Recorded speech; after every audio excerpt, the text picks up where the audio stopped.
ఫ్రాన్స్లో ల్యాండ్ అయిన మోదీ 2 రోజుల పర్యటన ఏఐ సదస్సుతో పాటు పలువురు సీఈఓలతో భేటీ కానున్న ప్రధాని. ఏపీలో మందుబాబులకు చంద్రబాబు షాక్. భారీగా మద్యం ధరల పెంపు, క్వార్టర్కి 20 రూపాయలు పెంచాలని నిర్ణయం. మార్గదర్శి మోసాలపై లోక్సభలో మిథున్ రెడ్డి ఫైర్. ఈ స్కామ్ దేశంలోనే చాలా పెద్దదని, ఈడీ ఏం చేస్తోందని నిలదీత. తిరుపతి డిప్యూటీ మేయర్ ఎన్నికల్లో దాడిపై లోక్సభలో మాట్లాడిన ఎంపీ గురుమూర్తి. విధ్వంసానికి పాల్పడ్డ పోలీసులపై విచారణ జరపాలని విజ్ఞప్తి. పోలవరం ప్రాజెక్టు కెపాసిటీని తగ్గించొద్దు, రైతులకు రాష్ట్రానికి తీరని అన్యాయం చేసినట్టేనన్న ఎంపీ పిల్లి సుభాష్. న్యాయం చేయాలని మంగళగిరి టీడీపీ ఆఫీస్ వద్ద కార్యకర్త డేవిడ్ ధర్నా. ఎమ్మెల్యే కొలికపూడి వేధింపులతో కొన్ని రోజుల క్రితం ఆత్మహత్యాయత్నం. తిరుపతి కోర్టు ఆవరణలో సొమ్మసిల్లి పడిపోయిన కిరణ్ రాయల్ బాధితురాలు లక్ష్మి. ప్రైవేటు వాహనంలో రుయా ఆసుపత్రికి తరలించిన పోలీసులు. బీపీ డౌన్ అయినప్పటికీ జైపూర్కు తరలించాలని నిర్ణయం. కడప ఎమ్మెల్యే మాధవిరెడ్డి కక్ష సాధింపు చర్యలు. వైఎస్ఆర్సీపీ నేతల వాటర్ ప్లాంట్స్ టార్గెట్గా కుట్రలు.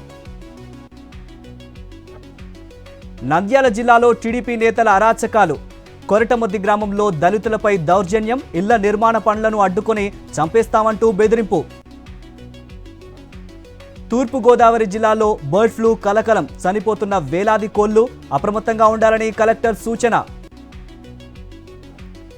ఎమ్మెల్యే పదవికి రాజీనామా చేసి కోడంగల్లో ఎన్నికలకు రావాలి. సీఎం రేవంత్ రెడ్డికి కేటీఆర్ సవాల్.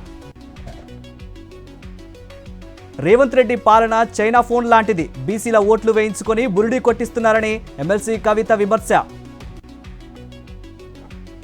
తెలంగాణలో ముగిసిన ఎమ్మెల్సీ నామినేషన్ల గడువు. ఒక గ్రాడ్యుయేట్, 2 టీచర్ల స్థానాలకు ఎన్నికలు. రేపు నామినేషన్లను పరిశీలించనున్న ఎలక్షన్ కమిషన్.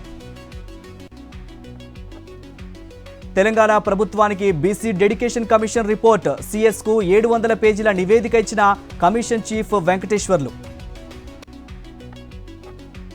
14 కోట్ల మంది ప్రజలు ఆహార భద్రతా చట్టం ప్రయోజనాలు కోల్పోయే ప్రమాదం. వీలైనంత త్వరగా కులగణన చేపట్టాలన్న సోనియా గాంధీ. జన్మతః పౌరసత్వ రద్దు ఆదేశాలను నిలిపివేసిన మరో ఫెడరల్ జడ్జ్. ట్రంప్ ఆర్డర్ను తాత్కాలికంగా నిలిపివేత. గ్యాటమాలాలో లోయలో పడ్డ బస్సు, 30 మంది మృతి, పలువురికి తీవ్ర గాయాలు.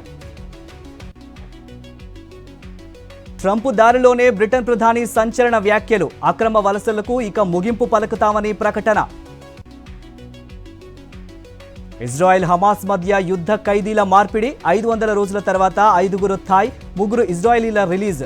హమాస్ చెర నుంచి బయటపడిన 8 మంది బాధితులు. ఆల్ టైమ్ హైకి చేరిన బంగారం ధర. 24 క్యారెట్ల బంగారం 88,000 మార్కుకు చేరిన గోల్డ్ రేట్.